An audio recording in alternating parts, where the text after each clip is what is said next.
नमस्कार मित्रांनो, पुन्हा तुमचे सगळ्यांचे इग्नाइट अकॅडमीमध्ये सगळ्यांचे स्वागत आहे मित्रांनो. मित्रांनो, आय-टी-आयमध्ये प्रिन्सिपल, व्हाईस प्रिन्सिपल जे टेक्निकलचे स्कूल्स आहेत, ह्या ठिकाणी हेडमास्टर, टेक्निकल ॲडवायझर ह्याच्या व्हॅकन्सी आलेल्या आहेत. ह्याच्या आधी मित्रांनो लक्षात घ्या, की प्रिन्सिपल, व्हाईस प्रिन्सिपलच्या आधी पण व्हॅकन्सी येऊन गेल्या आहेत. ती व्हॅकन्सी वेगळी आणि ही व्हॅकन्सी वेगळी आहे. दोन्ही व्हॅकन्सी वेगळ्या आहेत. ही नवीन जाहिरात आहे. नवीन अर्ज करू शकतात. आधी ज्यांनी अर्ज केले असेल त्या पोस्टला, त्यांनी सुद्धा ह्या पोस्टसाठी अर्ज करायचे आहेत. पुन्हा वेगवेगळ्या त्या त्या दोन्ही पोस्ट एकत्र नाही आहेत, लक्षात घ्या. मित्रांनो, पोस्ट खूप चांगल्या आहेत. 132 व्हॅकन्सी आहेत आणि खूप मोठी जाहिरात आहे. सर 132च का बरं? आणि तुम्ही मोठी जाहिरात म्हणताय. मित्रांनो, कॉम्पिटिशन लेव्हल जर बघितली, नंबर ऑफ अप्लाय करणारे लोकं आणि त्यातही अप्लाय करून सिरियसली तयारी करणारे लोकं, हे जर सगळा रेशो बघितला, तर मित्रांनो ही जाहिरात खरोखर खूप मोठी आहे. एम-पी-एस-सी, कंबाईन राज्यसेवा, यू-पी-एस-सी ह्या एक्झाममध्ये ह्याच लेव्हलच्या ग्रुप बीच्या पोस्ट जर बघितल्या आपण, तर ह्या ठिकाणी 100 जागेसाठी, 200 जागेसाठी 4-4, 5-5 लाख अर्ज असतात मित्रांनो. ह्या ठिकाणी मागच्या वर्षी 123 अर्ज होते प्रिन्सिपल, व्हाईस प्रिन्सिपलसाठी आणि त्या ठिकाणी मोजून असे 5,000 पर्यंत अर्ज आलेले आहेत. आणि ह्या ठिकाणी आपण विचार करू की एक्सपिरियन्स कमी झालेला आहे. इंजिनिअरिंगवरती 2 वर्षाचा अनुभव आहे आणि डिप्लोमावरती 6 वर्षाचा अनुभव आहे. तर ह्या जर बघितलं ह्या ठिकाणी तर 10,000 किंवा 20,000 अर्ज येतील किंवा 25,000 अर्ज येतील. तरीही 25,000 लोकांमध्ये 100-125 पोस्ट म्हणजे ही खूप मोठी गोष्ट आहे मित्रांनो. आणि तीही ह्या लेव्हलची cream post, administrative post, powerful post तुम्ही ॲज अ तुमचा एक आय-टी-आय तुमच्या अंडरमध्ये असणार लक्षात घ्या. आणि ह्या ठिकाणी तुम्हाला प्रमोशनचे पण भरपूर सारे चान्सेस आहेत. तर ही एवढी मोठी चांगली पोस्ट आहे. तर ह्या पोस्टसाठी तुम्हाला काय-काय मदत लागते, ज्या काही तुम्हाला रिक्वायरमेंट लागतायत, ज्या ठिकाणी तुम्हाला अडचणी येत आहेत, त्या सगळ्या अडचणी ॲज अ इग्नाइट अकॅडमी म्हणून तुमच्या सगळ्या तुमचे प्रॉब्लेम आम्ही सॉल्व्ह करणार आहे. आम्हाला जेवढेही सॉल्व्ह करता येईल तेवढं सॉल्व्ह करू. तुम्ही आम्हाला कमेंटमध्ये प्रश्न विचारत चला. आम्ही ते प्रश्न घेऊ. आम्ही माहिती काढू 4 ठिकाणांवरनं आणि तुमचे पूर्ण डाउट्स सॉल्व्ह करण्याचा प्रयत्न करू.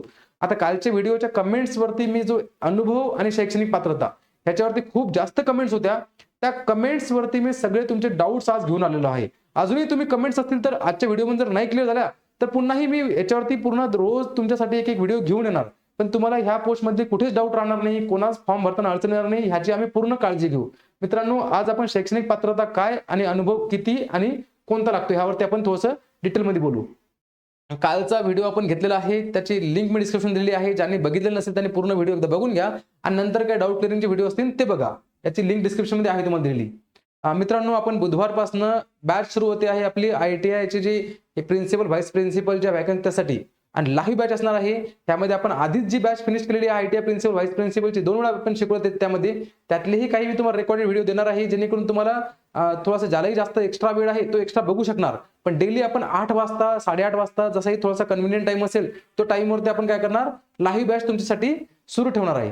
तर मित्रांनो, ज्या एकदम एक्सपर्ट फॅकल्टी आहेत, मागच्या वेळेसच्या बॅचमध्ये जे मुलं होते त्यांचे फीडबॅक घ्या तुम्ही. एकदम आतापर्यंत कोणी महाराष्ट्रामध्ये अशी बॅच शिकवलेली नाही किंवा घेतलेली नाही पण नाही.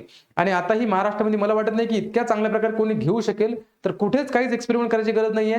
तुम्ही चुपचाप येऊन बॅच जॉइन करून अभ्यासाला सुरुवात करा, ज्यालाही सिलेक्ट व्हायचं त्याने. ठीक आहे. जाहिरात येऊन गेली मित्रांनो, 132 जागेचे आहे. आपण मूळ मुद्द्यावरती येऊ. हे तुमचे काही कालच्या कमेंट्स आहेत. मी त्या कमेंट्सवरून काही एक क्वेश्चनियर बनवलं आहे. तुम्ही सगळे क्वेश्चन्स आपण घेणार आहे. ह्यामध्ये विचारलं की मुलांनी रेल्वे स्टेशन मास्टरचा एक्सपिरियन्स, कोणी सी-आय-टी-एस कॉन्ट्रॅक्टरचा आहे, सप्लाय चेन मॅनेजमेंटचा आहे, बँकचा एक्सपिरियन्स आलेला का, असे मी काय की तुमचे कमेंट्स सध्या कलेक्ट केलेले आहेत. ह्या कमेंट्सचे मी काय केलं, सध्या एक कॉमन एक क्वेश्चनियर तयार केलं. त्याच्यामध्ये तुमचे सगळे डाउट्स क्लिअर होतील असा प्रयत्न केलेला आहे. तरीही तुमचे काही डाउट्स असतील तुम्ही काय करू शकता, कमेंटमध्ये पुन्हा विचारत राहा मला. मी तुमच्या सगळ्या याच्यावरती काय करणार, सगळे कमेंट्स घेऊन तुमचे सगळे डाउट सॉल्व्ह करतो. हे आहे मित्रांनो. याच्यामध्ये मी थोडंसं तुम्हाला आणखी एक्सप्लेन करतो एकदम साध्या सिंपल भाषेमध्ये, म्हणजे तुमचे डाऊट क्लिअर होतील. आणि तुमचे काही क्वेश्चन्स पण घेतले त्याच्यानंतर मी त्या क्वेश्चनवरती पण मी स्पेसिफिकली सिंगल क्वेश्चन घेऊन तुमचे डाऊट क्लिअर करतो. त्यामध्ये मित्रांनो बघा, शैक्षणिक पात्रता यामध्ये मिनिमम लक्षात घ्या, minimum educational qualification diploma in engineering or technology at least in second class. ह्या ठिकाणी मिनिमम सांगितलेलं आहे, त्यामुळे डिग्री अलाउड आहे. काही मुलांचे क्वेश्चन आहेत की सर माझा डिप्लोमा नाही, डिग्री चालेल का? हो, इथे मिनिमम विचारलेलं आहे. इथे इसेन्शियल क्वालिफिकेशन नाही आहे. त्या ठिकाणी मिनिमम क्वालिफिकेशन चाललंय. मिनिमम नंतर मग तुमचं डिग्री चालेल, एमटेक चालेल, पीएचडी पण चालेल. ठीक आहे. नंतर यामध्ये डिप्लोमा किंवा डिप्लोमा इन इंजिनिअरिंग और टेक्नॉलॉजी दोन्ही पण चालेल आणि ऍटलीस्ट सेकंड क्लास. आणि इंजिनिअरिंग मध्ये आहे आपण ऑलमोस्ट सगळ्यांचे सेकंड क्लास असणारच आहे. तर हे चालेल. आणखी काही मुलांचं याच्यामध्येच आहे, सर माझे एटीकेटीज होते, सर माझं इयर डाऊन होतं, 1 वर्ष माझं ब्रेक होता, त्यामुळे मग मी फॉर्म भरू शकतो. हो, फॉर्म भरू शकतो. इथे काही अडचण नाही. फक्त तुमचं सेकंड क्लासमध्ये डिप्लोमा डिग्री असणं आवश्यक आहे. ठीक आहे. मला नाही वाटत आता क्वालिफिकेशन बद्दल. मग ह्यामध्ये ब्रांचेस कोणते चालतील? Computer, IT, mechanical, civil, electrical, ज्याही डिप्लोमा डिग्रीमध्ये जे आहेत आपल्या इंजिनिअरिंगच्या, ज्या एम-एस-बी-टी, ए-आय-सी-टी थ्रू मान्यता दिलेल्या आहेत, त्या सगळ्या डिप्लोमा डिग्री चालणार आहेत. ॲग्रीकल्चर इंजिनिअरिंगचा मला काही क्वेश्चन होते, पण तुम्ही फॉर्म भरू शकता. तुमची फक्त एम-एस-बी-टी, ए-आय-सी-टी थ्रू अप्रूव्ड असणं आवश्यक आहे डिग्री डिप्लोमा. ठीक आहे. आता आपण एक्सपिरियन्स बद्दल बोलू. त्यामध्ये विचार काय? Work experience of professional teaching administrative कॅडरचा. त्यामध्ये 3 टाईपचे एक्सपिरियन्स चालते सांगितले: प्रोफेशनल, टीचिंग आणि ऍडमिनिस्ट्रेटिव्ह कॅडर. मी आपण तिन्ही थोडेसे डिटेलमध्ये डिस्कस करू. आपण कितीला नंतर. आता ह्यामध्ये टीचिंग बद्दल तर मला काही डाऊट नाही मराठी कोणाला, तरी पण आपण त्यामध्ये आणखी काही क्वेश्चन्स आहेत, त्याच्यामुळे मी तुम्हाला आणखी एक्सप्लेन करतो. टीचिंग मध्ये जर का तुम्ही काही आयटीआय कॉलेजवरती शिकवताय, मग ते गव्हर्नमेंट आयटी असो, प्रायव्हेट आयटी असो, तरी चालेल. तो कॉन्ट्रॅक्ट वरती असेल तरी चालेल एक्सपिरियन्स, फक्त सलग असणं आवश्यक आहे. ठीक आहे. कोणत्याही टीचिंग वरती तुम्ही आणखी याच्यामध्ये महत्त्वाचं इंजिनिअरिंग कॉलेज असतील, प्रायव्हेट इंजिनिअरिंग कॉलेज आहेत, प्रायव्हेट पॉलिटेक्निक कॉलेज आहेत, प्रायव्हेट आयटीआयज आहेत, त्या सगळ्या कॉलेजवरचा जो तुमचा टीचिंगचा एक्सपिरियन्स असेल तो काउंट होणार आहे. त्या ठिकाणी आणखी काही लोकांचे प्रश्न असतात, माझा 11वी-12वीचा टीचिंगचा एक्सपिरियन्स आहे, हो तो पण चालेल. कारण की तुम्ही आज तुमच्या प्रोफेशनल स्किलचा तिथे यूज करताय टीचिंगचा. त्यांनी टीचिंग दिलाय, त्यांनी असं नाही सांगितलं की तुम्ही 8वी-9वी-10वी शिकवलं चालत नाही आहे किंवा असं सांगितलं. तर टीचिंगचा एक्सपिरियन्स आवश्यक आहे. ठीक आहे. आता इथे प्रोफेशनल एक्सपिरियन्स. आता प्रोफेशनल एक्सपिरियन्स म्हणजे तुमचं जे प्रोफेशनल एज्युकेशन झालेलं आहे, तुमचं कम्प्युटर असेल, इंजिनिअरिंग, आयटी असेल, मेकॅनिकल असेल, सिव्हिल असेल, इलेक्ट्रिकल असेल, या ठिकाणी तुमचं प्रोफेशनल एज्युकेशन झालेलं आहे आणि त्या प्रोफेशनल स्किलचा जो तुम्ही वापर करून जर कुठे काम करत असाल, तर तो आहे तुमचा प्रोफेशनल एक्सपिरियन्स. मग याच्यामध्येच काही धरून काही प्रश्न आहेत की सर माझा आयटी मध्ये एक्सपिरियन्स आहे, माझा आयटी मध्ये काम करतोय. हो, आयटीला एक्सपिरियन्स चालेल, का नाही चालणार? कारण की ते प्रोफेशनल एक्सपिरियन्स आहे तुमचा तो. काही लोकांचे हे आहे की सर मी सॅप मध्ये काम करतो आहे. हो, सॅप मधला एक्सपिरियन्स पण चालणार तुमचा. तर जे काही प्रोफेशनल स्किलचा जिथे युटिलायझेशन होते, तो एक्सपिरियन्स तुमचा आहे प्रोफेशनल एक्सपिरियन्स. चालेल. आणखी काही तुमच्या प्रश्न बी मी आणखी फॉर एक्झाम्पल घेऊन क्लिअर करणार नंतर मी. आता ऍडमिनिस्ट्रेटिव्ह कॅडर.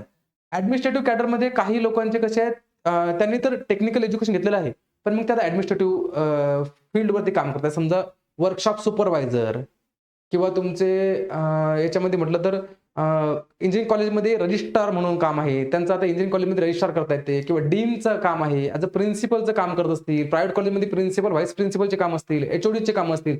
ते सध्या टीचिंग करत नाहीत किंवा त्यांचं प्रोफेशनल पण ते नाही आहे, एज्युकेशन प्रोफेशनल एक्सपिरियन्स पण नाही, तो ऍडमिनिस्ट्रेटिव्ह एक्सपिरियन्स येतो.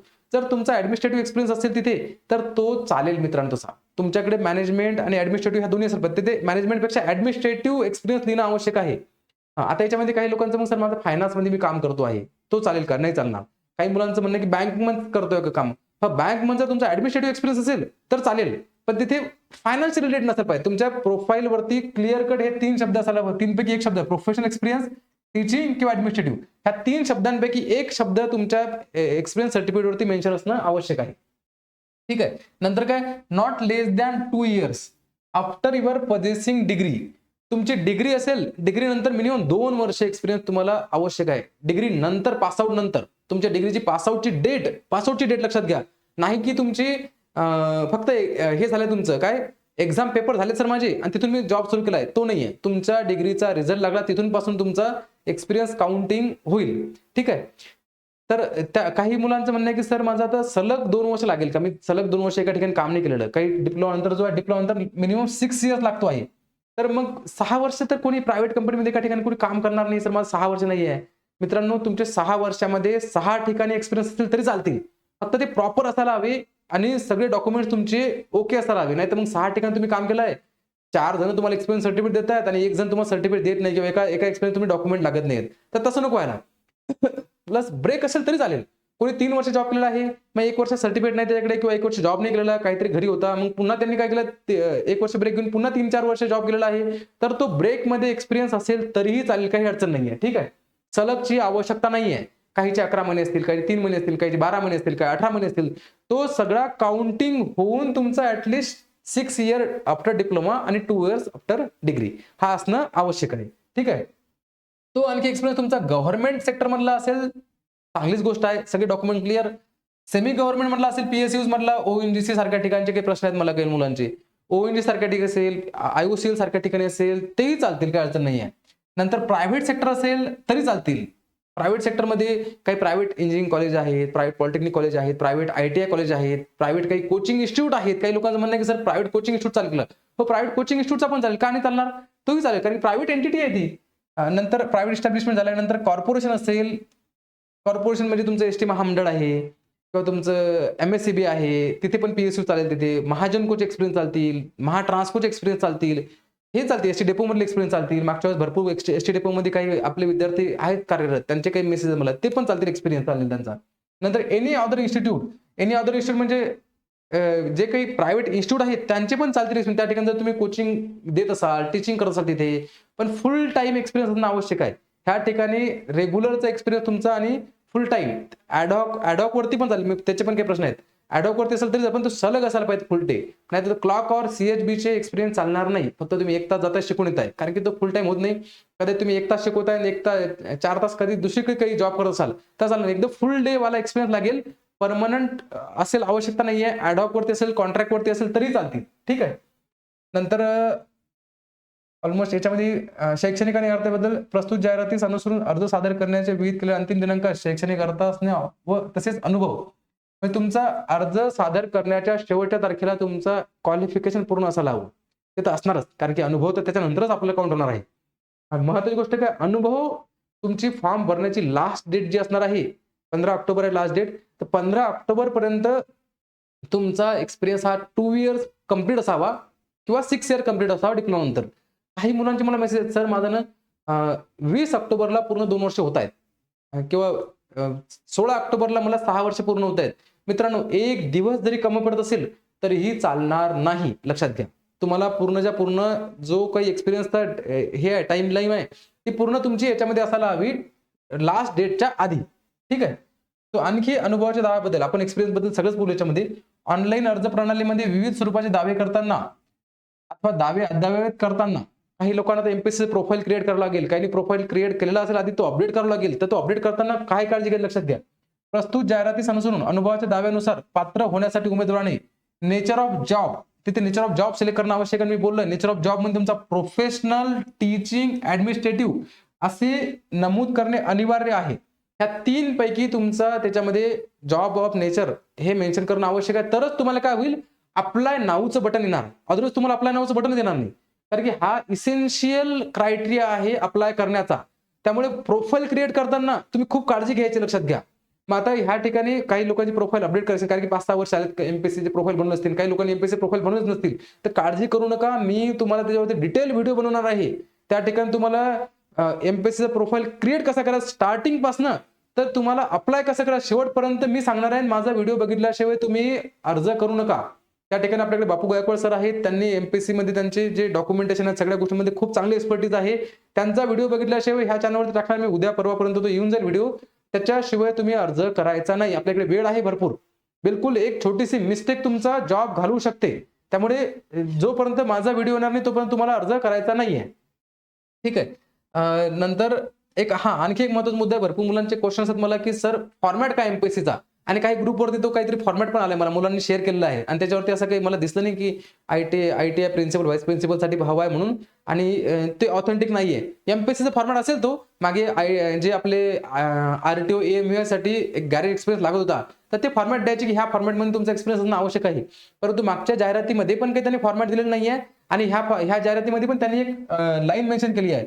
हा एक 12.2.5चा एक मुद्दा आहे. अनुभवाच्या दाव्याच्या पृष्ठार्थ उमेदवारांनी संबंधित संस्थेच्या नाम मुद्रित पत्रावर, म्हणजे बघा संस्थेच्या लेटर हेडवरती सक्षम प्राधिकाऱ्याने, म्हणजे सक्षम तुमचा जो हेड असेल तिचा ऑथराइज पर्सन असेल त्याने प्रमाणित केलेले सविस्तर व परिपूर्ण अनुभव प्रमाणपत्र सादर करणे अनिवार्य आहे. म्हणजे त्या कंपनीच्या लेटर हेडवरती तुमचा एक्सपिरियन्स असणं आवश्यक आहे. तुमच्या स्वतःच लेटर हेडवर एका पेजवरती नाही चालणार, कंपनी लेटर हेडवरती तुम्हाला असणं आवश्यक आहे. त्या लेटर हेडमध्ये काय असायला पाहिजे, प्रॉपर उमेदवाराचे नाव, पदाचे नाव, तुमच्या पदाचा तपशील, वेतन श्रेणी काय आहे, अर्जात दावा केलेल्या पदावरील अनुभवाचा कालावधी, तुमचा टाइम पिरियड काय असणार आहे, आणि पदावरील नेमणुकीचे स्वरूप व इतर स्पष्ट असणे आवश्यक आहे. तुमचे जॉब रोल्स रिस्पॉन्सिबिलिटी ते त्याच्यामध्ये सगळ्या गोष्टी मेन्शन करणे आवश्यक आहे, आणि हे लेटर हेडवरती असणे आवश्यक आहे. मग ते कोणत्याही फॉर्मॅटमध्ये असू द्या, फक्त त्याच्यामध्ये ह्या सगळ्या गोष्टी तुमच्या मेन्शन असलेल्या आवश्यक आहे. अदरवाईज त्यांनी आपल्याला एक फॉर्मॅट दिला असता, पण त्यांनी सांगितलं की काय काय गोष्टी त्यांना लागणार आहेत. मग ते तुम्ही खालीवर कुठेही काही असलं तरी काही हरकत नाहीये, परंतु ह्या सगळ्या गोष्टी तिथे मेन्शन असणं आवश्यक आहेत. ठीक आहे. ऑलमोस्ट मला हाई पॉईंट क्लिअर झालेला आहे. आणखी काही प्रश्न आहेत ना, आता ते प्रश्न पण आपण काय करू, डिकोड करू. थोडेसे काही काही वाटतात हे मी तरी तुम्हाला सांगितलं, पण आता एक्झाम्पल थ्रू पण आपण काय करू, तुमच्या एक्सपिरियन्सचे डाऊट क्लिअर करू. कारण की इथे काय होणार, महत्व अभ्यास करून काही फायदा नाहीये. जर का तुम्ही 2 महिने, 4 महिने, 6 महिने अभ्यास करणार आहे आणि जर का इथे काही गडबड झाली तर काही अर्थ नाही त्या गोष्टीचा. तर आत्ताच तुमचं क्लिअर असणं आवश्यक आहे, की आपल्याला चालतो आपण, अलाउड आहे, एलिजिबल आहे, असेल तर ठीक आहे, नसेल तर इथे स्टॉप लावू शकतो, आपण आपल्या कामाला लागू शकतो. विनाकारण 2 महिने, 4 महिने, 6 महिने वाया घालवायचे आणि आम्हालाही तशा विद्यार्थ्यांची बॅचेस किंवा ॲडमिशन फीज वगैरे नको आहे. जे विद्यार्थी खरोखर एलिजिबल आहेत, जेन्युइन आहेत, त्यांचा अभ्यास करून त्यांना पोस्ट मिळू शकते, त्याच मुलांवरती मेहनत घेतली आम्हाला चांगलं वाटेल. कारण की विनाकारण तुमचा वेळ आणि पैसे अपव्यय व्हावा मलाही वाटणार नाहीये. त्यामुळे तुमचे सगळे डाऊट क्लिअर करून नंतरच फॉर्म भरा आणि नंतरच तुम्ही सगळ्या गोष्टी डिसाईड करा. डिप्लोमा डिग्रीला इयर डाऊन आहे. मी बोललो इयर डाऊन असेल तरी चालेल, काही हरकत नाही. ह्या कमेंटात तुमच्या काही एक्सपिरियन्स सलग असावा का? नाही, एक्सपिरियन्स सलगची आवश्यकता नाही. मी ते पण क्लिअर केलेलं आहे. सेल्फ एम्प्लॉयमेंट चालते का? हे बघा, हा एक मुद्दा आहे. मला भरपूर मुलांचे कमेंट सेल्फ सेल्फ एम्प्लॉयमेंट चालते का, लक्षात घ्या. आता मी तुम्हाला एक एक्झाम्पल देऊन क्लिअर करतो. माझी स्वतःची अकॅडमी आहे. मी माझ्या अकॅडमीमध्ये ॲज अ डायरेक्टर म्हणून काम करतो आहे. म्हणजे मी जॉब करतो आहे इथे. माझा काहीतरी कामं करतो डेली आणि कामं तर करतो तो काउंट व्हायलाच पाहिजेत. परंतु मी ॲज अ डायरेक्टर काहीतरी सॅलरी घेतोय कंपनीमधनं आणि ॲज अ काहीतरी माझा रोल आहे तिथे डायरेक्टर म्हणून. मी माझं ॲडमिनिस्ट्रेशन बघतो सगळ्या इन्स्टिट्यूटचं, टीचिंग करतो आहे. काहीतरी मला रोल डिफाईन केलेला आहे माझ्या कंपनीने आणि त्या रोलनुसार मला एचआर कडनं मी सर्टिफिकेट घेऊ शकतो. मी स्वतःच मला काहीतरी सर्टिफिकेट देऊ नाही शकत, पण एचआर डिपार्टमेंटकडनं मी माझ्यासाठी सर्टिफिकेट घेऊ शकतो. जरी माझी कंपनी असेल तरी मी इथे ॲज अ काहीतरी रोल डिफाईन आहे, काहीतरी मी कोणतरी पदावरती काम करतोय, त्या पदाचा मला एक्सपिरियन्स सर्टिफिकेट मिळू शकतो आणि त्याच्यानुसार तुम्ही फॉर्म भरू शकता. म्हणजे लक्षात घ्या, सेल्फ एम्प्लॉयमेंट चालेल, परंतु तुम्ही काहीतरी डेझिग्नेशन असावं, तुमचे रोल्स रिस्पॉन्सिबिलिटी असावे, ते सगळे असावे. तुम्ही ते सर्टिफिकेट तुमच्या एचआर कडनं किंवा जो काही ऑथराइज पर्सन असेल त्याच्याकडनं तुम्ही ते घ्यावं. माझा एक्सपिरियन्स कोचिंग क्लासेस मधला आहे, चालेल. एक्सपिरियन्स कोचिंग मधला चालेल, 11वी 12वी मधला चालेल, 8वी 9वी 10वी मधला पण चालेल. फक्त एज्युकेशन तुमचं मिनिमम क्वालिफिकेशन पास झाल्यानंतरच असावा तो.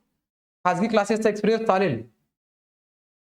गव्हर्नमेंट इंजिनिअरिंग कॉलेजचं सीएचबी वरती नाही चालणार मित्रांनो. फुल टाइम असणं आवश्यक आहे. ड्रेस मेकिंग डिप्लोमा नाही चालणार. आपल्याला काय मिनिमम तुमचा डिप्लोमा किंवा डिग्री एमएसबीटी थ्रू जो 3 वर्ष डिप्लोमा किंवा डिग्री हे असणं आवश्यक आहे तुम्हाला.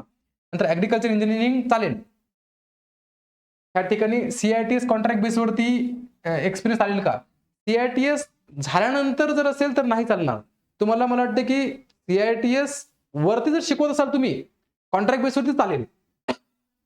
रेल्वे स्टेशन मास्टरचा चालेल. नंतर रेल्वे मेट्रो टेक्निशियनचा एक्सपिरियन्स पण चालेल. सिनियर लोको पायलट आहे, सिनियर असिस्टंट लोको पायलट, फक्त लोको पायलट असतील, असिस्टंट लोको पायलट असेल तरी चालेल, काही हरकत नाहीये. बँकचा एक्सपिरियन्स चालेल का? तो ऍडमिनिस्ट्रेटिव्ह असावा. तो तिथे ऍज अ फायनान्स मध्ये काही काम करत आहे वगैरे तसा नसावा. ऍडमिनिस्ट्रेटिव्ह एक्सपिरियन्स जर असेल बँकचा तर चालेल तो. सर आयटीचा चालेल कारण की तो प्रोफेशनल एक्सपिरियन्स आहे. नंतर ओएनजीसीचा तर 100% चालणार, काही अडचणच नाहीये. ज्युनियर इंजिनियरचा एक्सपिरियन्स चालणारच. इंडस्ट्रीजचा एक्सपिरियन्स चालेलच. डिप्लोमा न करता जर डिग्री असेल, हो काय हरकत नाही. इसेन्शियल नाहीये डिप्लोमा इथे. डिग्री असतील तरी चालेल, काही हरकत नाहीये. तर एक्सपिरियन्सच्या फॉर्मॅट बद्दल मी बोललोय. फॉर्मॅट असा काही त्यांनी दिलेला नाहीये. त्या काही गोष्टी आहेत 12 पॉईंट याचा जो मी मेन्शन केला तुम्हाला त्याच्यामध्ये, त्या सगळ्या गोष्टी त्याच्यामध्ये मेन्शन असणं आवश्यक आहे आणि तुम्ही कशाही फॉर्मॅटमध्ये त्याला घेतलं तरी काय हरकत नाही. एक स्टँडर्ड फॉर्मॅट तुम्ही तुमच्यापर्यंत तयार करून घ्या. मी जिथे काम करत होतो ती स्मॉल स्केल इंडस्ट्री होती. व्हाउचर सिस्टीम होती, सॅलरी स्लिप देत नव्हती. ठीक आहे, त्यांचे व्हाउचर्स जरी असतील तरी काय हरकत नाही. तुम्हाला प्रूफ असणं आवश्यक आहे. त्यांचे व्हाउचर असतील ते व्हाउचर घेऊन घ्यायचे आणि ते व्हाउचर प्रूफ म्हणून लावायचे तिथे. सर मी डिझाईन इंजिनियर आहे, एमई डिझाईन मध्ये झाले. हो चालते, एमई चालेल ना. मिनिमम कॉलेज पण डिप्लोमा आहे. मग डिग्री, एमई, एमटेक ह्या कधी पण चालतील, पीएचडी पण चालेल. तर ओएनजीसी मधला एक्सपिरियन्स चालेल. आयटीआय बेसला जॉईन केले आहे, बीई कम्प्लीट आहे. आयटीआय चालेल ना. आयटीआय मध्ये टीचिंगचा एक्सपिरियन्स असेल तर चालेल. बीई असेल तर चांगलंच आहे. बीई झाल्यावर 2 वर्षाचा एक्सपिरियन्स लागतो मला. आयटीआय 13 इयर्स एक्सपिरियन्स आहे, पण डिप्लोमा 2023 मध्ये पास आउट आहे, नाही चालणार मग. आणि जरी तुमचा 13 वर्ष एक्सपिरियन्स आहे पण डिप्लोमा 2023 मध्ये आहे, मग 23 नंतर तुमचा ऍटलीस्ट 2 इयर्सचा एक्सपिरियन्स होतो कमीत कमी इथे. आणि डिप्लोमासाठी काय आपल्याला मिनिमम 6 इयरचा एक्सपिरियन्स असणं आवश्यक आहे, तर हा नाही चालणार. तर मी ऑलमोस्ट ज्या कमेंट आल्या त्या कमेंटवरती केलेत प्रश्न, तुमचे घेतल्यात प्रश्न. आणखीनही तुमच्या काही कमेंट असतील तुम्ही मला कमेंटमध्ये टाका अजूनही ह्या व्हिडिओच्या. मी तुम्हाला याच्यावरती जोपर्यंत तुमचं पूर्ण शंका निरसन होत नाही, मी रोज तुमच्यासाठी व्हिडिओ घेऊन येणार आहे याच्यावरती आणि सगळ्या गोष्टी तुमच्या क्लिअर करून देणार आहे. फक्त बेझिझक तुम्ही कमेंट टाका. मी सगळ्या कमेंट तुमच्या रीड करणार आणि डेली तुमच्यासाठी 1-1, 2-2, 2-2, 3-3 व्हिडिओ घेऊन येणार आणि तुमचे सगळे डाऊट क्लिअर करणार. बॅचेस सुरू होत आहेत. ज्याही विद्यार्थ्यांना जॉईन करत त्यांनी जॉईन करून घ्या. आपण लाईव्ह सेशन असणार आहेत. आपली रेकॉर्डेड बॅच आहेच आहे, त्याचे पण काही रेकॉर्ड व्हिडिओ देणार तुम्हाला मी, पण डेली लाईव्ह पण असणार आहे. तुम्ही सगळे डाऊट विचारू शकता. अनलिमिटेड व्ह्यूज असणार आहे. फॅकल्टीज तुम्हाला माहिती आहे, अनुभवी फॅकल्टी आहेत. महाराष्ट्रामध्ये कोणीच भेटणार नाही तुम्हाला की ज्याने ITI प्रिन्सिपल, व्हाईस प्रिन्सिपलची बॅच शिकवलेली आहे. आणि एवढी मोठी पोस्ट आहे, बिलकुल कुठेच मी सांगेल रिस्क घेऊ नका. ट्रस्टेड आहेत, क्वालिफाईड टीम आहे, अनुभव आहे त्यांना शिकवण्याचा. आणि ज्या लोकांनी आता बॅचेस केल्यात त्यांच्याकडनं तुम्ही फीडबॅक घेऊ शकता. खूप चांगला फीडबॅक आहे. त्यांनी जे प्रश्न घेत आहेत, प्रश्न खूप बनवले आहेत. आता ते दुसऱ्याकडनं मेहनत घेणं एवढं इझी नाही आहे त्या गोष्टी. Free PDF lecture, test series include जवळपास 60+ टेस्ट सिरीज पण आहेत. चॅप्टर वाईज MCQ वगैरे, आणि आपण तशी सेशन घेत राहतो आपण त्याच्यामध्ये. आणि पहिल्या 500 विद्यार्थ्यांसाठी 30% डिस्काउंट आहे. फीसबद्दल लक्षात घ्या. पहिले 500 विद्यार्थी झाल्यानंतर मी स्ट्रिक्टली यावेळेस फीस 10,000 करणार आहे. मागच्या वेळेस आणि मुलांचे खूप हे होते सर, फीस वाढवली. तर आता बघा, पहिल्या 500 विद्यार्थ्यांसाठी 500 आहे. सगळ्यांनी जो आहे बाबा हे सगळे क्रायटेरिया कंप्लीट करतो त्यांनी एनरोल करून घ्या. आणि काही दिवसामध्ये, 2-4 दिवसामध्ये, 5 दिवसामध्ये ती फीस 10,000 होऊन जाईल. आणि मग नंतर मला म्हणजे फोन कॉल करून वगैरे रिक्वेस्ट करून नका कमी करू. ज्याने घ्यायचं त्यांनी घेऊन टाका आता. ठीक आहे. आणखी काही प्रश्न असतील विचारा कमेंट बॉक्समध्ये. काही डेमो लेक्चर्स असतील तुम्हाला ॲपमध्ये मी डेमो लेक्चर्स पण अवेलेबल करून देते, ते पण बघून तुम्ही कोर्स परचेस करायचा काय करायचं ते बघू शकता. तर ठीक आहे मित्रांनो, thank you. All the best.